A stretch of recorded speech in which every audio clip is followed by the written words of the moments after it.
So organize a farm with minimal inputs. That's a very important thing, and that's related with terroir expression at the end. Because when you farm like that, you have a minimal intervention from outside. Minimal standardization. So you get unique conditions that express at the end in the wine, and gave that what critics call personality, character, something that cannot be copied or reproduced in other places. That's a very important thing in biodynamics. But we have another two tools to work the farm. One is the cosmic influence. So we care not just the sun influence, not just photosynthesis, photoperiod, temperature that the sun gives us, but also we are awareness of the more subtle kind of energy that come from cosmos. By example, the moon effects and the planets effects also. Moon is a mirror of the sun. It makes the same movement, not just waxing and waning. Also, the moon moves in the equator, ascendant and descendant, like the sun does, creating summers and winters. The sun takes 6 months to do this movement. The moon does the same movement in 14 days, 13.8 days, creating the same gravity or levity effects, gravity of the moon, creating the tide. When you have big tide, it's 2 weeks. It's because of the ascendance of the moon and descendance of the moon. And that affects life processes. Plants, they can measure temperature, hours over a certain temperature. They can measure light, photoperiod, to bad break or to go. They can measure the hours of cold, but also they can measure the movements of the moon, we think, because their life depends on that.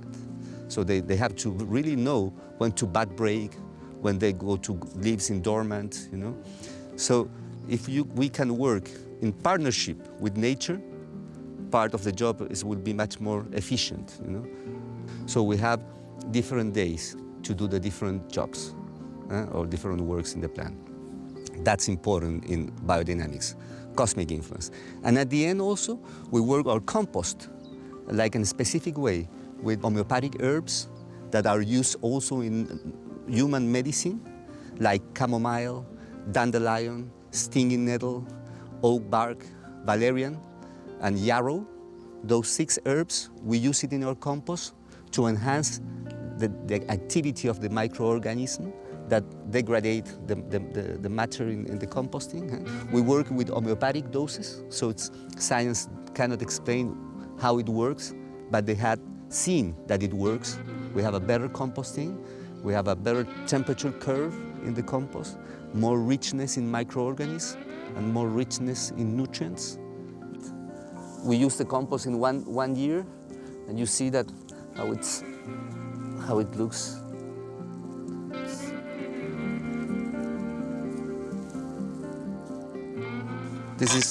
This is cow manure that we age during the winter.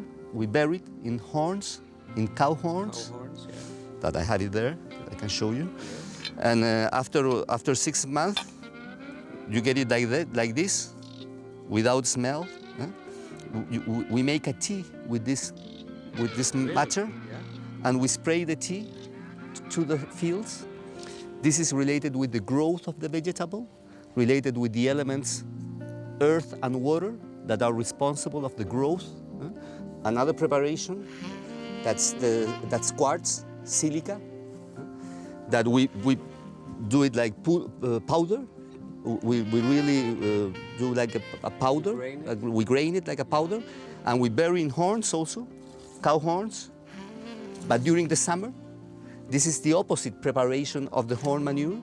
In this case, the silica is related with the elements air and fire that in plants, they are responsible for the reproduction of the plant.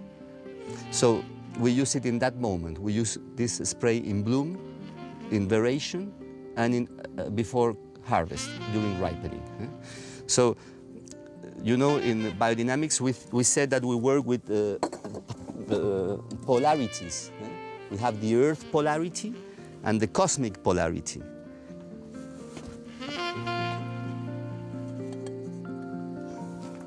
So here we save our preparations. By example, this is the stinging nettle. It looks like a stinging nettle. We just bury this the whole winter in the earth, not with the animals, in rest of animals, just in the earth. And we take it out, and we put it in the compost. Another kind of preparation is this is the yarrow. This is yarrow flour that we aged in the bladder of a deer, that we have inside all the flowers of the yarrow, and we put it 6 months at the sun, and then we put it we bury it during the winter. So I have to take it out now, and I have to put it in the earth. I have another smaller one here. So these are the preparations that we use to enhance life. This is, like the voodoo of biodynamics. This is not understood by science, but it works. It works.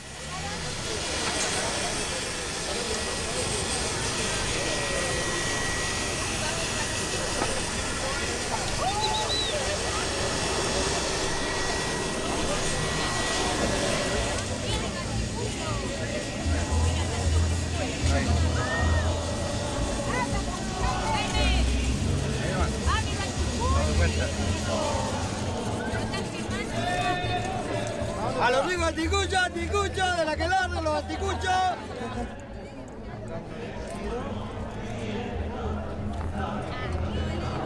$36.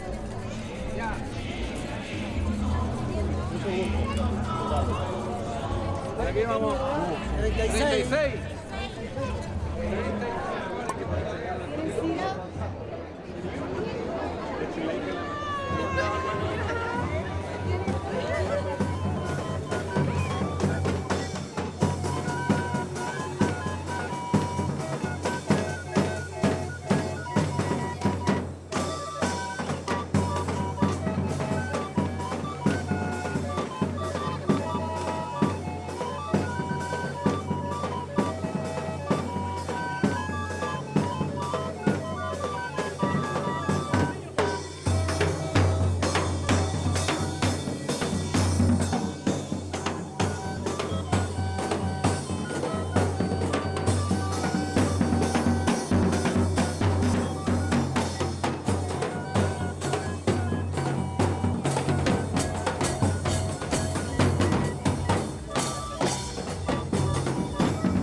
Sì, certo, non lo prendo, lo dico dopo. Posso mostrare, questo è un uccello, vedi? Sì, sì. Merlo, in italiano. Quello nero, merlo. Uccello, merlo. Biologico, e il merlo fa il nido.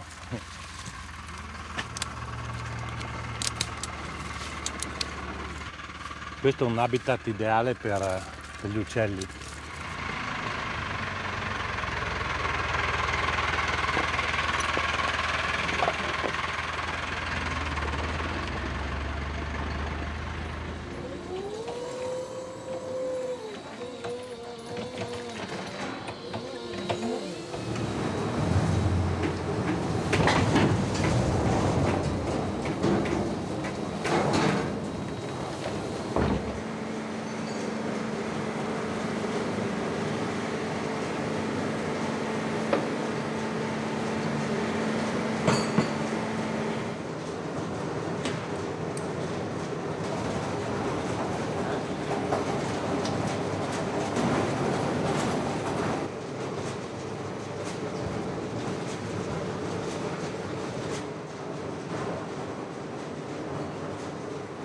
È un'evoluzione, quindi è preparare, essere pronti per affrontare la vita, iniziare il lavoro, no? Uno studia molto, impara e poi deve mettersi alla prova, quindi anche il vino.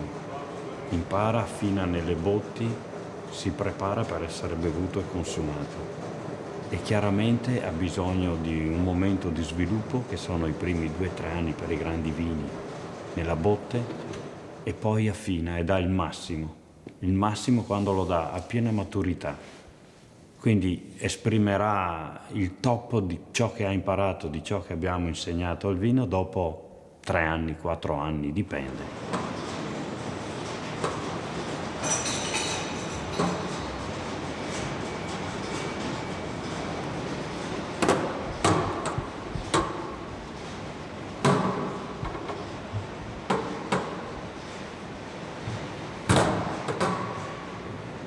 Era quel pinot nero con l'uva bellissima, e quindi dobbiamo rispettare tutto il processo fatto a mano.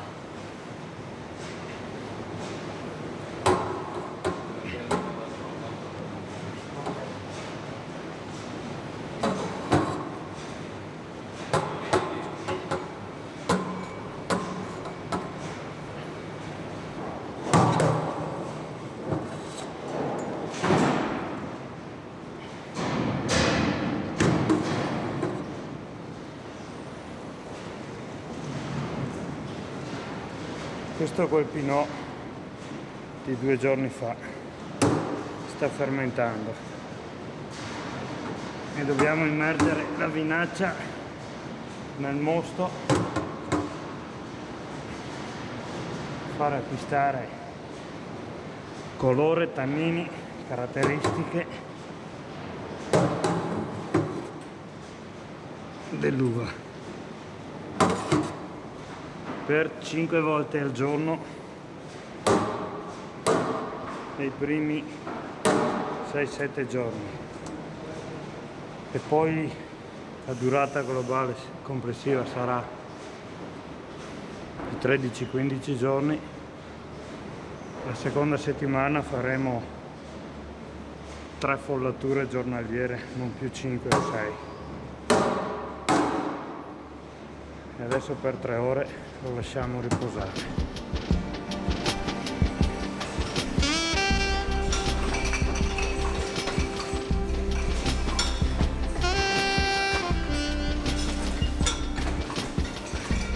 Arriverà al massimo della propria attività, come noi, che ne so, a 60 anni siamo nel pieno della nostra cultura, e poi scenderà, però avrà ancora da dare fino alla fine.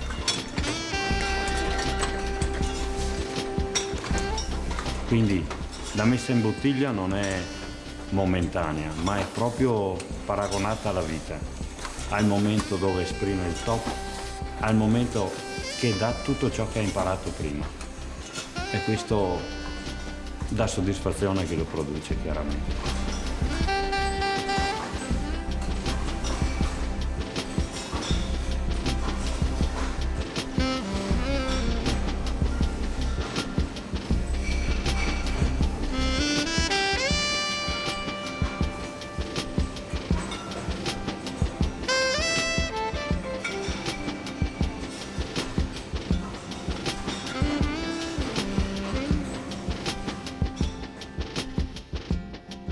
Manso Velasco is our top red wine, and the vineyard has its own particularity, and in this case is that it's really old. No, we think that it has around 120 years. Around that, it's quite difficult to find vines of this age. And here you can see how noble is the vineyard. There are some vines that they are empty, or more or less empty inside. You see the wood is nearly that's sun, earth, and the wood is only that, and the plant is growing and is producing every year a few bunches, quite small grapes, but with a very special flower, very good concentration, very well concentrated. So the wine is very special.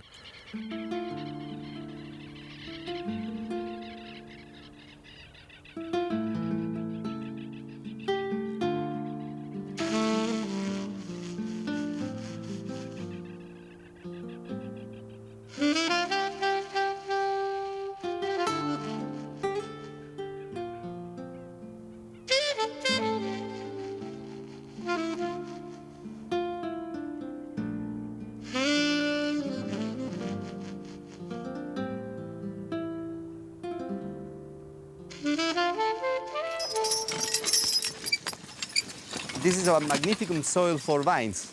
You know, vines has to suffer to produce quality wines. They have to suffer? Yeah, they don't have to be happy. Yeah? And here in this type of soil, where you see it's a lot of stones, they have a very good drainage, so the water goes down, and so the vines has to go deep. As you see, we are like 2 meters, and you can find here roots of vines. So I think they can go further deep, huh? Maybe 3-4 meters. That's very good for quality, especially for Cabernet and Syrah. Here they grow very well because they don't have water, very few water, so they have to work to find the water, and that's good for quality.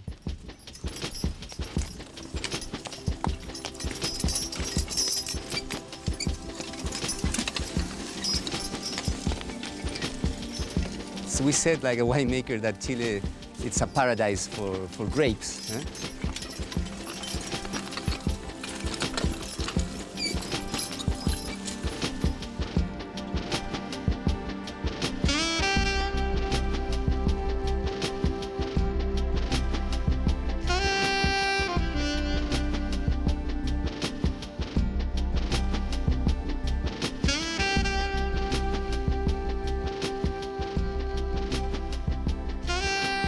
La ecología siempre ha sido en Torres un valor de la casa.